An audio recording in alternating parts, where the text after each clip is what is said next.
বিসমিল্লাহির রহমানির রহিম। আরেকটি নতুন ভিডিও নিয়ে আসলাম আপনাদের সামনে। এটা একটা ক্লাস ডি সার্কিট। এই সার্কিটটা আমাদের কাছে নতুন, এটা আমার ঢাকাতে আনা।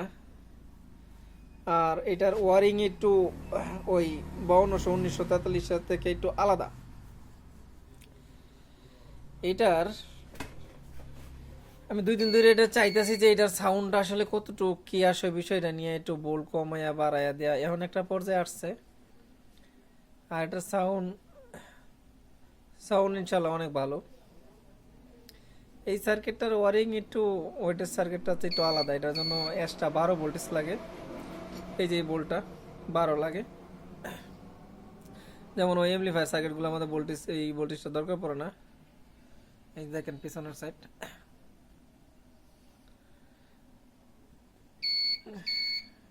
এই যে দেখেন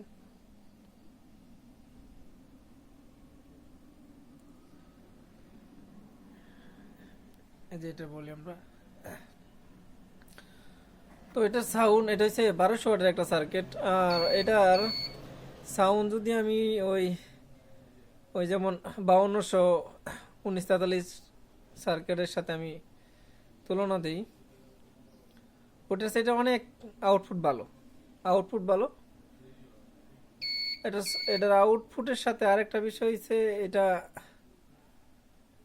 আপনার অনেক এম্পিয়ারও, যেমন আমরা 100 ওয়াটের বাউল দিয়ে ভালো একটা কি করে মানে ভালো সাউন্ড হয়। যারা সাউন্ডে আমরা ব্যবসা করি তারা অনেক সময় দেখা জানে এটা দেয় ওই সাইডে ভালো ধরনের বেসটা ওঠানো যায় না, জানে এটা দুর্বল থাকে, ওইখানে ওই সেটটা ভালো কাজ করবে। আর আপনার তো অনেক টেকনিশিয়ান যাওয়া তখন এইটা ক্লাস ডিটা আমরা লাইন দেওয়া নাই, এটার জন্য একটু দেখানো। আর এটার সাউন্ড কেমন ভালো,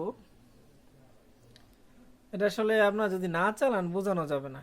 আপনারা ইনশাল্লাহ এই সার্কিটটা কালেকশন করে নেন, তবে দেখতে পারবেন যেটার সাউন্ড কেমন। সাউন্ডটা খুবই স্মুথ। আমি আপনাদের আপনাদের এই বক্স সেটটা চেক করার জন্য আমারই একটা নিজস্ব বক্স, এই যে দেখেন আমি একটু দেখাইতেছি। এই যে এই বক্সটাতে আমি চেক করতেছি, মাশাআল্লাহ অসাধারণ সাউন্ড। আপনাদের যদি কারো এই সার্কিট দরকার পড়ে ইনশাল্লাহ আমার সাথে যোগাযোগ করবেন, আমি দিতে পারবো। আর সাউন্ড আমি এটার মধ্যে দিছি 65 ভোল্ট ট্রান্সফর্মার, 65 065, তাও মাশাল্লাহ কোনো সমস্যা নাই, হেক্সিন গরম হয় না, মোটামুটি ইনশাল্লাহ খুব ভালো মানের সাউন্ড। আমার এই ভিডিওটা কারো যদি পছন্দ হয়